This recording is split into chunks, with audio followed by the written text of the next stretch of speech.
Joe Burrow suffered a left knee injury, and we expect him to have surgery and rehab.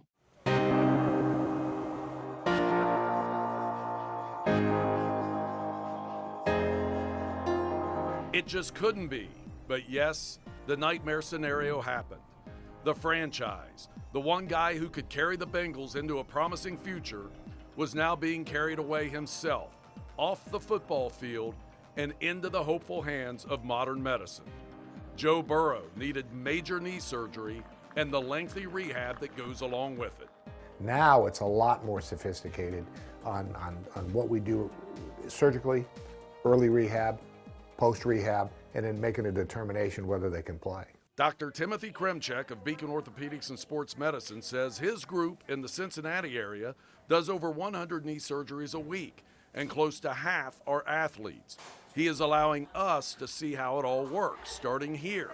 This patient is a rugby player with a torn knee ligament, believed to be a similar injury suffered by Burrow. When he got hit, his foot was planted on the ground. He got hit from the outside, and we got hit from the outside. It sprained the inside part and tore his medial collateral ligament. When this tears, the next thing to go is the anterior cruciate ligament, and you can see this one's torn. In most cases, and in the case of Joe Burrow, surgery was delayed by over a week for good reason. If you take the swelling from an injury and you add the insult of surgery, you can get more swelling, which could really interfere with rehab, and then the time to get back, the time to recover, is exponentially longer. We're doing a right knee evaluation under anesthesia, arthroscopy, anterior cruciate ligament reconstruction with bone patella tendon bone autograft. Most surgeries can be done arthroscopically, which is less intrusive, using a small scope inserted into an incision, and then the magic begins. We use the central third of the patella tendon, this tendon, to make a new ACL. So when you do that here, that just heals? This heals no problem. Is that right? Yeah, this is not a problem. When you fix the medial collateral ligament, you just sew it back. Okay. And then take a third of the patella tendon through a drill hole here into the joint and a drill hole here to make that new ACL. All done by the doc, guided by a camera on the scope. And once the surgery is over and the patient is sewn up, the real work begins, very slowly. You tell me when you feel a good stretch in your knee.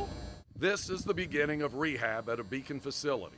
It can take 9 to 12 months, with the first weeks focused on regaining range of motion in the joint and regaining control of the leg muscles.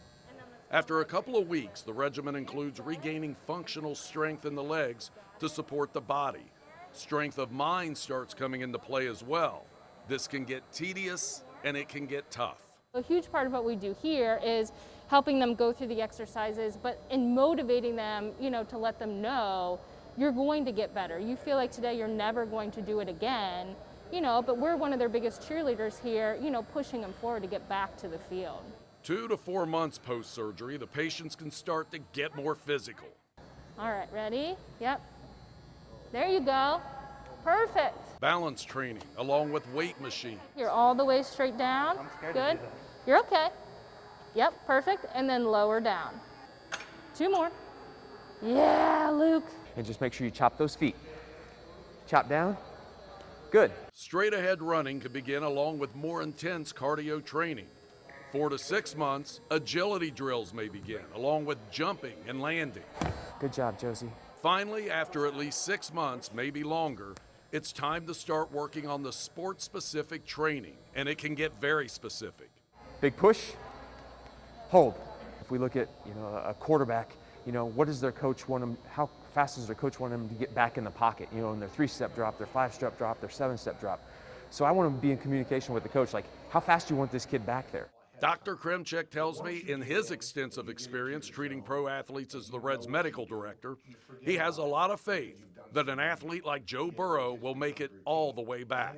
The younger you are, the better athlete you are, the less vices. For example, you don't smoke, not a lot of alcohol, no other types of drugs and things like that. Obviously, and other comorbidities, diabetes, and he's not heavy. All these things bode very, very well for him to do well.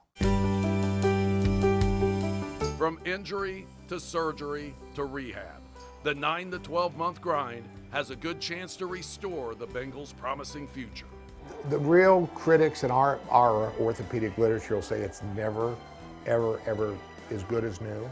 However, we have an awful lot of athletes that it's pretty doggone close, and you'd never know what happened.